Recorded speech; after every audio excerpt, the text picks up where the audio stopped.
Let's take a look at this multiple choice question from farhatlectures.com. On January 1st, year 1, Olivia was granted 300 shares of the restricted stock by her employer. The stock was subject to a substantial risk of forfeiture. It means if she leaves, she doesn't get anything. The fair market value on the grant date was 25. The stock vested February 1st, year 2, when the fair market value was $40. Olivia sold the stock on March 15th, year 3, for $50. What amount and character of income should Olivia recognize in year 2 and year 3? So only looking at year 2 and year 3. Now this is a multiple choice question. I could give you the same thing and set it up as if it's a simulation and ask you to select the amount and the character of the income, the type of the income.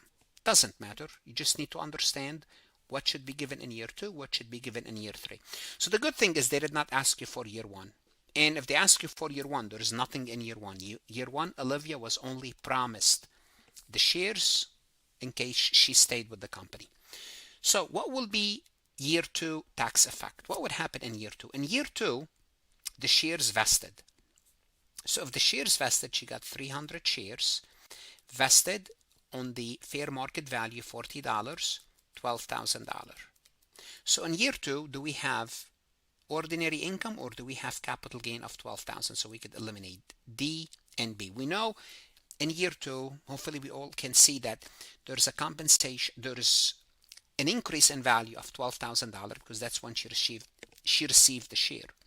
The question here is this ordinary income or is this capital gain? Because A and C, ordinary income or capital gain for the same amount. I hope you remember, as far as tax is concerned, basically that's part of her wages, compensation.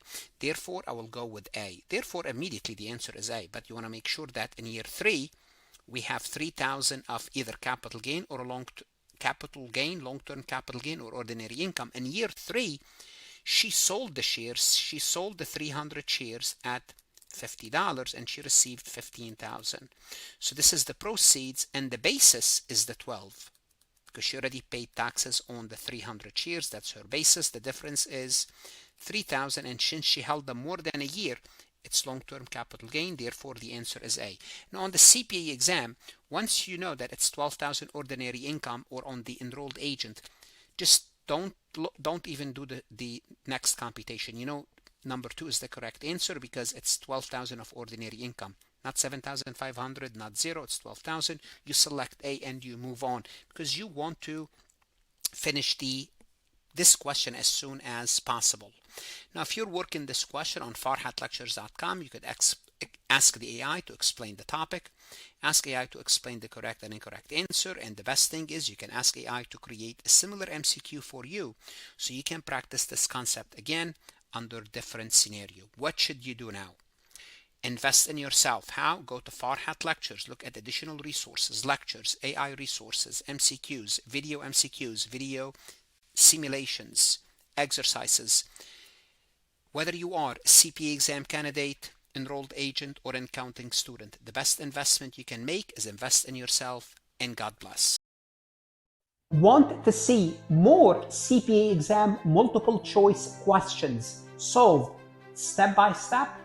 At farhatlectures.com, you will get hundreds of video solved MCQs step by step, including previously released AI CPA questions, previously released AI CPA simulation, in-depth lectures and resources to prepare for the CPA exam, AI tools that's going to help you study smarter, not harder, CPA exam podcast lessons where you can learn on the go.